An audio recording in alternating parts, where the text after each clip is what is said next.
Jangan lupa tekan subscribe, kemudian hidupkan loncengnya untuk mendapatkan notifikasi setiap hari. Terima kasih.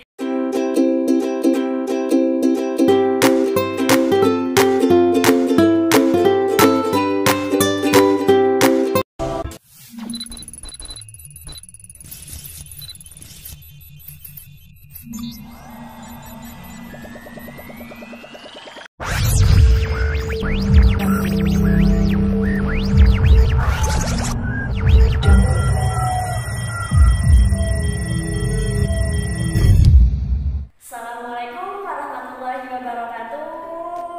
Hai, halo anak-anak. Bagaimana kabarnya hari ini? Alhamdulillah baik ya. Oke, anak-anak masih ingat nggak sama Umi? Hayo, masih ingat nggak siapa nama Umi? Apa udah lupa? Lupa ya pasti ya. Oke, nih di bawah ini nama Umi.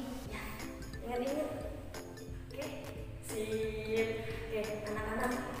Jangan pernah bosan ya ketemu sama Umi, karena sekarang nanti akan sering nih ngeliat video Umi.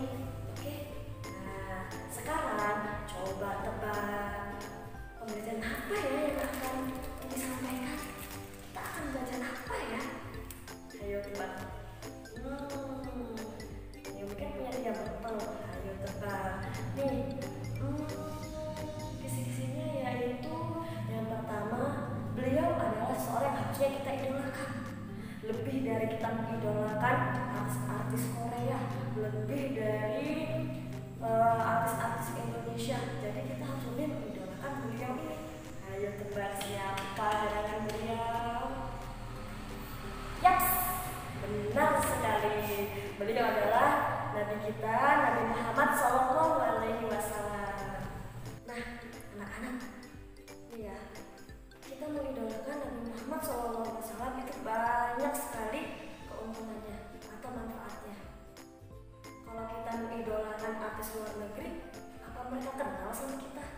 Kalau kita mengidolakan artis-artis Indonesia juga, apa mereka kenal sama kita? Hanya sekedar kenal, tapi memberikan manfaat nggak diri kita? Tidak, beda dengan Nabi Muhammad SAW. Kenapa? Nih, kalau kita mengidolakan Nabi Muhammad SAW, kita meneladani sifat-sifatnya, kemudian kita meneladani akhlaknya, kemudian yang tidak lupa yaitu kita selalu bersolawat kepada Nabi Muhammad SAW. Contohnya, ada yang tahu solawat contohnya? Yang pendeknya saja, yaitu Allahumma sholli ala Sayyidina Muhammad. Ya, anak baca sependek itu, ya. Nah, itu pahalanya luar biasa. Kita akan dijauhkan dari neraka salah satunya. Kemudian nanti di akhirat kita akan mendapatkan syafaatnya Nabi Muhammad SAW. Amin ya rabbal alamin. Anak-anak, sebelum kita belajar, marilah kita berdoa terlebih dahulu. A'udzubillahi minasyaitonirrajim. Bismillahirrahmanirrahim. Raditu billahi rabba wa bil islami dina wa bi Muhammadin nabiyya wa rasula. Rabbi zidni ilman warzuqni fahman. Amin ya rabbal alamin. Anak-anak, kita telah selesai berdoa. Semoga pembelajaran kita pada kali ini mendapatkan ridho dan rahmat dari Allah Subhanahu wa taala, sehingga apapun ilmu yang kita dapatkan hari ini bermanfaat untuk diri kita dan untuk orang lain. Nah, anak-anak, setelah Umi ngasih gambaran tadi, bisa tahu kan apa yang akan kita bahas pada pertemuan kali ini? Oke, pada pertemuan kali ini yaitu mata pelajaran sejarah kebudayaan Islam, dan kemudian materinya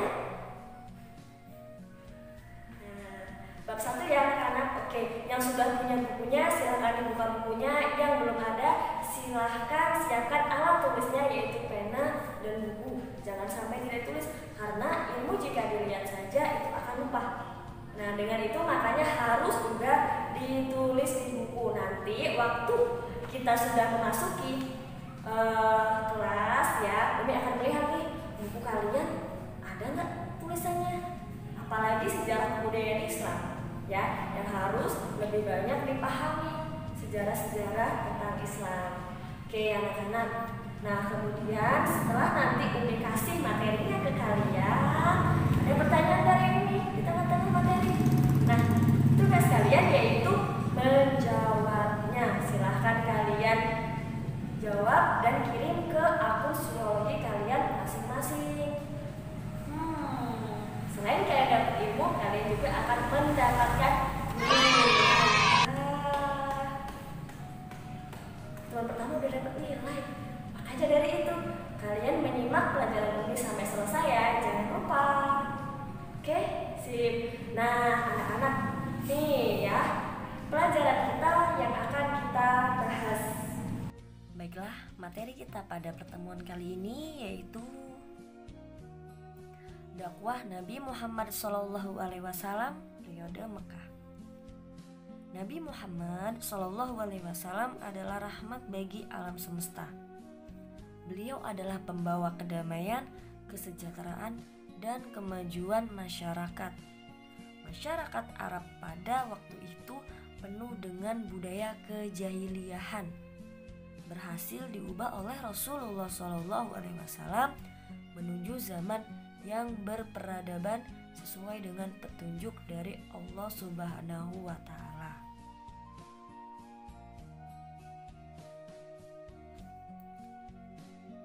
Nah, pada awal dakwah Nabi Muhammad di Mekah, nih, ada pertanyaan. Pernahkah kalian membayangkan bagaimana sih perjuangan dakwah Nabi Muhammad SAW dalam menyebarkan agama Islam? Pernah membayangkan atau sudah ada yang tahu bagaimana dakwah Nabi pada waktu itu? Oke. Apakah dakwah Nabi Muhammad SAW berjalan dengan lancar? Lancar tidak ya dakwah Nabi? Atau banyak halangan dan rintangan? Diperangi, dimusuhi, dicaci maki, dihalang-halangi, dan Nabi Muhammad SAW ingin dibunuh.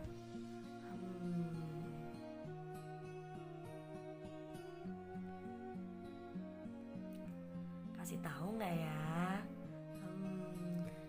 Gimana nih? Sampai di sini, adakah yang sudah tahu?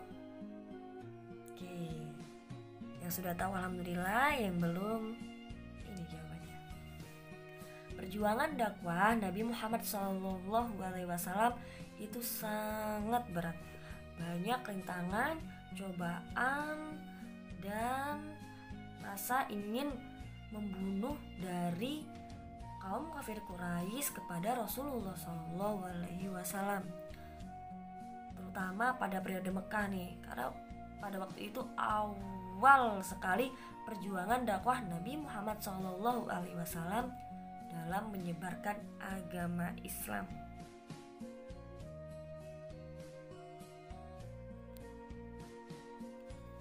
Pada waktu itu masyarakat Mekah yang mayoritas menjadi penyembah berhala ketika itu sulit menerima ajaran yang dibawa Nabi Muhammad SAW karena mereka telah menyembah berhala dan meyakini ajaran nenek moyang mereka. Selain menyembah berhala, ketika itu masyarakat Mekah juga suka meminum khamar atau minuman keras, berjudi, dan mengubur bayi perempuan hidup-hidup. Nah, anak-anak, itulah tadi perilaku-perilaku buruk jahiliyah pada masa itu ya. Oke, sebelum kita lanjut, perhatikan instruksi Umi ya. Anak, Umi udah bilang ya di awal pembelajaran tadi kalau nanti akan ada pertanyaan. Nah, kemudian pertanyaannya akan Umi berikan di akun psikologi kalian masing-masing. Nanti dicek ya dan diisi. Kemudian di akhir pembelajaran kita ini juga akan ada tugas. Tonton sampai selesai, oke? Walaupun banyak rintangan dan halangan, Nabi Muhammad SAW tetap tegar dan sabar menghadapinya. Kemudian berbagai langkah dan strategi beliau terapkan untuk mendakwahkan Islam, mulai dari dakwah secara sembunyi-sembunyi sampai terang-terangan. Hal itu semata-mata untuk mendakwahkan agama tauhid. Nah, kemudian beliau dan para sahabatnya serta pengikutnya tidak putus asa dalam menyebarkan agama Islam. Mereka tetap semangat dalam menyebarkan agama Islam. Yang akan kita bahas dulu di sini ialah sejarah Nabi Muhammad SAW sebelum menjadi Rasul. Oke. Yang pertama itu ialah kelahiran Nabi Muhammad SAW. Nabi Muhammad dilahirkan pada hari Senin tanggal 12 Rabiul Awal tahun Gajah, sekitar 20 April tahun 570 Masehi, di tengah-tengah Bani Hashim, suku Quraisy Mekah.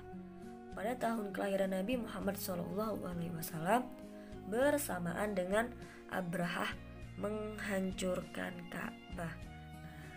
Ketika Nabi Muhammad SAW lahir bertepatan dengan pasukan Abrahah yang ketika itu ingin menghancurkan Ka'bah.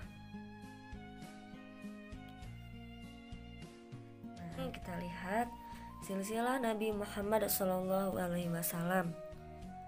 Dilihat ya, yang umi kotakin biru ya, yang sebelah kanan silsilah Nabi Muhammad dari ayahnya Abdullah, dan sebelah kiri silsilah dari ibunya Aminah.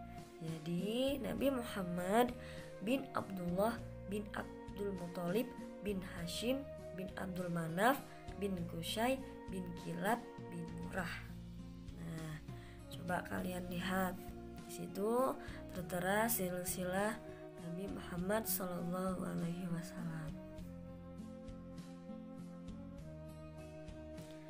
Nah, kemudian ayahnya Nabi Muhammad SAW meninggal di Yasrib atau yang sekarang kita kenal dengan nama Madinah ketika beliau masih dalam kandungan ibunya. Nah, jadi ketika Nabi Muhammad sedang dalam kandungan, ayahnya Abdullah telah meninggal dunia. Nah, ketika ibunya melahirkan beliau, Siti Aminah melahirkan pada waktu itu dibantu oleh seorang bidan yang bernama Siti Sifa.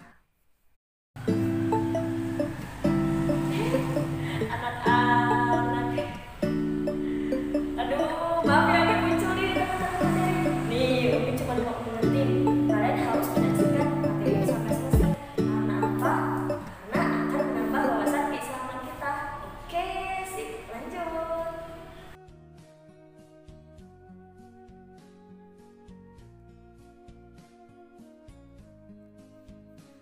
Masa kecil Nabi Muhammad SAW.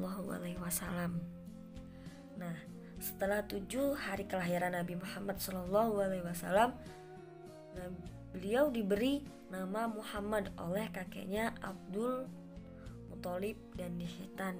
Nah, pada waktu itu ketika Abdul Muthalib itu mendengar berita kelahiran cucunya, ia bergegas untuk melihat cucunya dengan sangat gembira.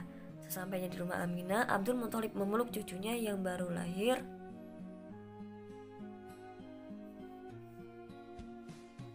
Nah, kemudian Nabi Muhammad SAW disusukan dan diasuh oleh seorang wanita dari dusun Bani Sa'ad yang bernama Siti Halimah. Kenapa? Karena pada saat itu disusukan ke perkampungan Bani Sa'ad itu dimaksud agar dalam perkembangan kepribadian dan akhlaknya Nabi Muhammad SAW tidak terkontaminasi dengan rusaknya moral kebanyakan masyarakat Mekah saat itu. Nah, jadi Nabi Muhammad Muhammad diserahkan kepada Siti Halimah untuk diasuh. Ketika Nabi Muhammad SAW pada pengasuhan Siti Halimah, kehidupan mereka menjadi tambah tentram dan kegembiraan hadir di tengah-tengah keluarga mereka. Menjelang umur 5 tahun, Nabi Muhammad SAW sering ikut mengembala kambing dengan Abdullah, anak dari Halimah.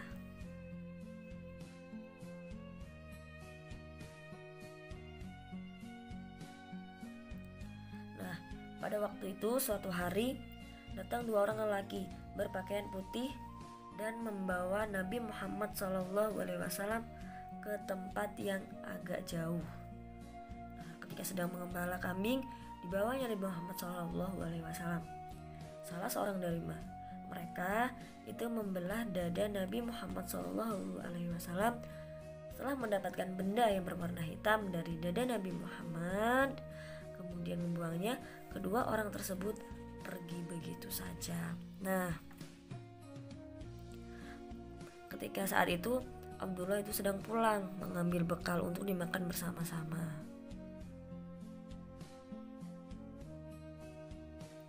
Pada waktu itu Abdullah waktu kembali ke pengembalaan kambing itu mengetahui Nabi Muhammad SAW sudah tidak ada. Ia pun menangis dan berteriak-teriak minta tolong sambil berlari pulang ke rumahnya.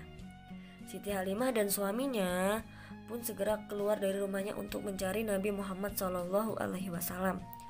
Beberapa saat kemudian mereka mendapatinya sedang duduk termenung di pinggir dusun tersebut. Nah, kemudian Nabi Muhammad SAW menceritakan kejadian yang dialaminya.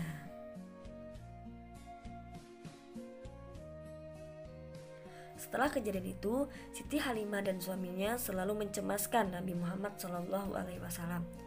Setelah itulah mereka menyerahkan Nabi Muhammad SAW kembali ke Siti Aminah.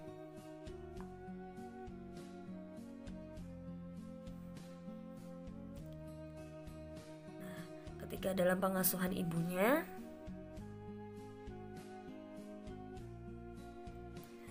sudah dikembalikan nih. Nah, setelah itu ketika dalam pengasuhan ibunya, ia dibawa oleh Siti Aminah untuk berziarah ke makam ayahnya. Kemudian mengunjungi keluarga ibunya di Madinah. Namun, ya ketika dalam perjalanan ibunya jatuh sakit. Setelah beberapa hari, ibunya wafat di sebuah desa yang bernama Abwa dan dimakamkan di sana. Setelah Siti Aminah wafat, Nabi Muhammad SAW diasuh oleh kakeknya yang bernama Abdul Muthalib. Nah, setelah diasuh oleh kakeknya, ketika berusia 8 tahun, Abdul Muthalib wafat dan Nabi Muhammad SAW diasuh oleh pamannya yang bernama Abu Thalib.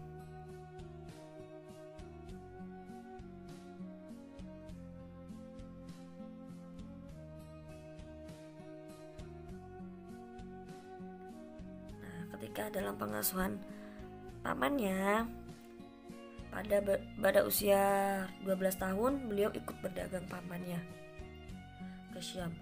Ketika sampai di kota Bashrah, mereka bertemu dengan seorang pendeta Nasrani bernama Buhairah.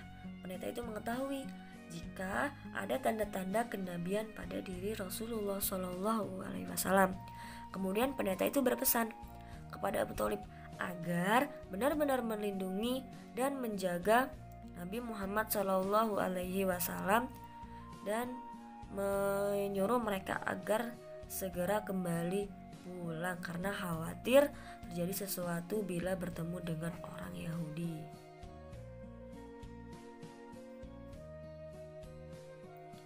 Nah, kemudian perdagangan menjadi hal yang umum dilakukan dan dianggap sebagai salah satu pendapatan yang stabil. Nabi Muhammad SAW menemani pamannya berdagang. Kemudian selama berdagang ini sifat jujur selalu melekat di diri Rasulullah SAW. Kabar tentang kejujuran dan sifatnya yang dapat dipercaya menyebar luas dengan cepat, membuatnya banyak dipercaya sebagai perantara barang dagangan penduduk Mekah. Ketika mendengar reputasi Nabi Muhammad SAW, Siti Khadijah, seorang pedagang yang sukses dan kaya raya, tertarik untuk menitipkan barang dagangannya kepada Nabi Muhammad SAW. Nah, kemudian itu Nabi Muhammad SAW berangkat ke Syam membawa barang dagangan Siti Khadijah, dan mereka berangkat bersama dengan Maisyarah, orang kepercayaan dari Siti Khadijah. Alhamdulillahirrabbilalamin. Terima kasih anak-anak telah menyaksikan materi ini pada pertemuan kali ini. Syukron. Nah, anak-anak, kita lanjutkan materi kita pada pertemuan selanjutnya. Pasti penasaran kan gimana sih cerita Nabi Muhammad SAW dengan Siti Khadijah? Sama ini juga. Oke, kita lanjutkan di pertemuan berikutnya. Jangan lupa tugas-tugas yang diberikan dikerjakan. Oke, selain menambah nilai-nilai juga kalian punya pengawasan. Oke, kita akhiri dengan mengucap hamdalah. Alhamdulillahirabbil alamin. Kita baca bersama-sama doa kifaratul majlis. A'udzubillahi minasyaitonirrajim. Bismillahirrahmanirrahim.